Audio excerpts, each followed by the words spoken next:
So this is the story of my first ride.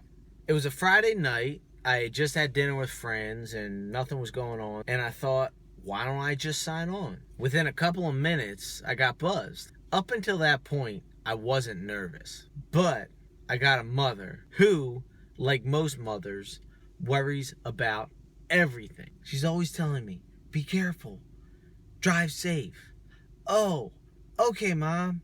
I was going to drive with my eyes closed, but now that you mentioned it, I don't know what it was. Maybe it happens to other drivers, but when I got that first ping, I'm not going to lie, I got a little nervous. As all those terrible things that my mom was sure that would happen were running through my head, I pulled up to the pickup spot. Then I remembered where I was. I was on Villanova's campus, a mainline university. Psh, this is going to be cake. After a couple minutes, out comes my passenger and her 3 friends. They come out looking as non-threatening as possible. 4 as stereotypical as you could get rich college girls. Still to this day, I don't know why I did what I was about to do. When they all got in my car, I told them that this is the first ride I've ever given. It's almost as if, as the words left my mouth, I saw in my head what was about to go down. And sure enough, it did. From 4 slightly intoxicated 18, 19-year-old girls. Oh, it's your first ride! Oh my God! We're your first passengers! Ah!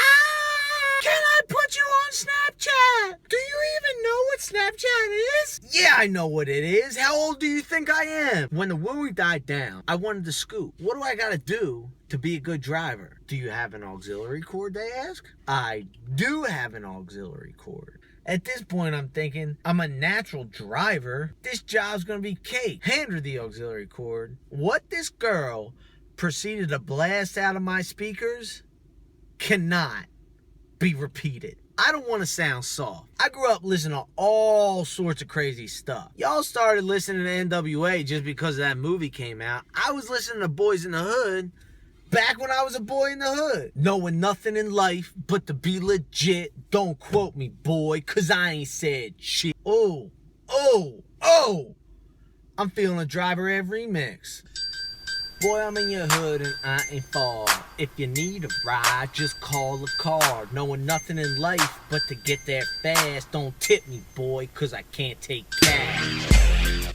No, but really though, if you want to tip me, I will take cash. In this song that she played, a gentleman who goes by the name of Stitches is trying to court Miley Cyrus by saying that he's intending to place certain things of his, along with certain substances, into a certain body part of hers. I'm listening to this song, which obviously has my passengers all riled up, and I'm thinking, is this what works for girls? This Stitches fella is saying all sorts of nasty, dirty, disgusting things, and admittedly, I can't say if it worked out for him with Miley Cyrus, but I do know the 4 girls in my car were belting it out like their life depended on it. So here I am with 4 strange women in my car that I met on the internet serenading me at the top of their lungs in unison that they want to stick a body part of theirs that I didn't know they had into a body part of mine that is typically a one-way street, just a personal preference, going the other way. So as we're pulling up to the destination, a ridiculous mansion of a college house. I'm talking if college living had 1%ers, this would be it. It dawned on me that this is supposed to be the high society of America. Mainline university, private university, a religious university, young 18, 19-year-old women trying to set themselves up for a nice career. They're supposed to be like innocent. They're supposed to be like appropriate. They're supposed to be like not singing about putting drugs in my butt. I mean, if it was up their own butt, that's one thing. Do you, boo-boo? But my butt, off limits. You was right, mama.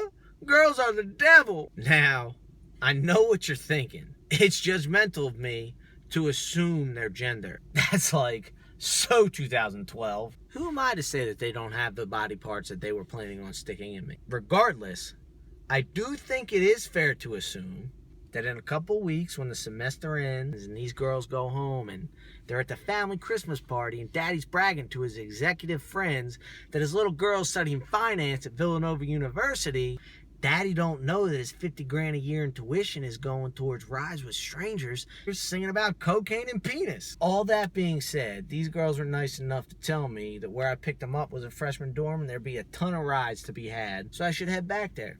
And sure enough, within a couple minutes, I got buzzed again. This time, 2 young women came out. When I started the trip, I noticed they were heading to a local bar. I couldn't help but ask, isn't this a freshman dorm? They laughed and told me that yeah, it is, and they just got these fake IDs that they were really nervous about trying out. And then they asked me if I would quiz them on their fake identities. So I did. I dropped them off, watched them walk up to the bouncer, hand them the ID, let them right in. I like to think I had a part in that. After those first 2 rides, I had a feeling I was gonna like this driving gig. I'm Driver Ed. I hope you like this video. Please subscribe below. And until then, I don't have a sign off yet. I need a sign off. Until next time, what the hell can I do to sign off?